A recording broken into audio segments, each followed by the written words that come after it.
mafi akasarin mambobin wannan kungiya ta yan uwa musulmi sun yi jerin gwano kan titunan birnin Katsina inda suka taru a gidan shugaban kungiyar na jiha wanda ya jagoranci gudanar da. Kafin mu shiga cikin shirin kai tsaye, kamar yadda kuka sani, wannan gidan TV na NTG1 TV sabon gidan TV ne, don haka muna roƙon da ku danna mana subscribe sannan ku danna alaman kararrawa domin samun ingantattun shirye-shiryenmu da zarar mun dora mun gungu. A zaman yau kotu ta wanke su da dukkan laifuffuka 8 da aka gabatar a gabanta, da shaidu da aka gabatar 15 duka ba wanda ya gabatar da wani kwakwaran shaida akan laifin da ake zargin su, saboda haka ta sallame su. Bugu da ƙari ma ta yi tsokaci akan cewa laifin da ake zargin mutanen nan ana zargin sun aikata laifi a 2015, amma kuma ka zo kana cajin su akan dokan da aka yi a 2017. Shi ma ta yi tsokaci ta ce wannan abu ne soki burutsu ne, bai kamata su yi ba.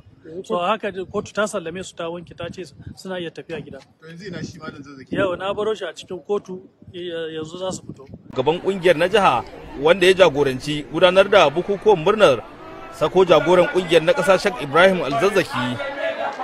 Ya kasance wato ba mu kadai ne muke murna din ba, al'umma ma baki ɗaya tana taya mu murna. Ina da labarin waɗansu sun sadaukar da teburin shayinsu saboda Allah, wasu sun sadaukar da wasu abinciccikan so suna ta ba da kuɗaɗe da alawa, sannan kuma masu kurkura da napep suna kwaso mutane suna kawo su nan saboda murna. Mutane sun kusa kwana suna murna ne a nan cikin gari, kuma ana ta zazu ne, ana zagaye a ko'ina.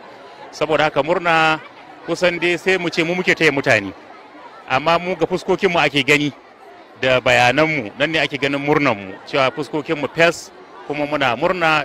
Mun yi wato ainihin mun yi bakin ciki ba kaɗan ba na tsawon shekaru 6, amma yanzu Allah ta'ala ya maye gurbin wannan bakin ciki da farin ciki.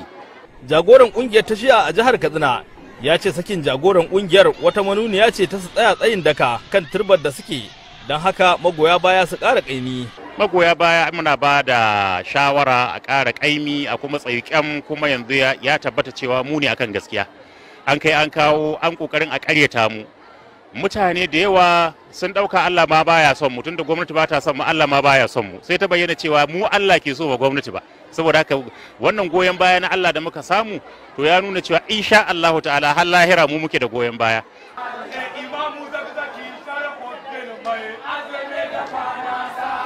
Ta kowane bangare mambobin wannan kungiya haɗi da matasa suna ci gaba da tofa albarkacin bakin su kan sakin malamin. Gaskiya an yi shagulgula da dama iri daban-daban, alhamdulillahi. Mun gode ma Allah, mutane 'yan uwa sun yi murna sosai, al'umman gari ma sun yi murna sosai, duka kowa ya nuna farin cikin shi, kuma mu ma muna nuna farin cikin ma, alhamdulillahi. Ni ma ina nuna farin ciki na sosai, kuma ina roƙon Allah ya ba wa Maulana lafiya, ya kore masa lokacin da zai dawo a ci gaba da gudanar da gwagwarmaya daga inda aka tsaya. Gaskiya fuska da baki ba zai iya bayyana yanayin da muke jin daɗi da murna da farin ciki wannan rana ta fitowar jagoranmu Sheikh Ibrahim Zakzaky.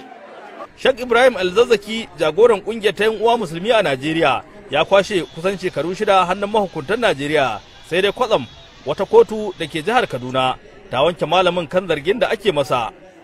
Gaskiya mun yi murna, mun yi farin ciki, mun kuma miƙa godiya ga Allah subhanahu wata'ala akan wannan gagarumar nasara da ya bamu akan gwamnatin jihar Kaduna da ta kai jagoran mu Sheikh Ibrahim Zakzaky kara.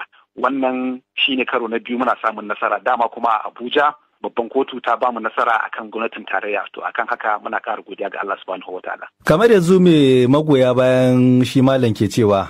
Yanzu kowa alhamdulillah yake, duk muna ba murna ne da ƙara godiya ga Allah cewa abinda muka daɗe muna faɗa cewa malam fa bai laifin komi ba, to yau gashi kotu ta sake tabbatarwa duniya cewa lalle tuhume-tuhumen da ake wa malam ba shi ma da wata abu da zai amsa a kansu, wato nuke submission da aka gabatar musu a gaban kotu. So da dama kai da kanka ka sha fitowa a kafafen yada labarai kana bayyana cewa malam bai jin daɗi, yana fama da rashin lafiya, to bayan sakin shi ya kuka ga jikin shi?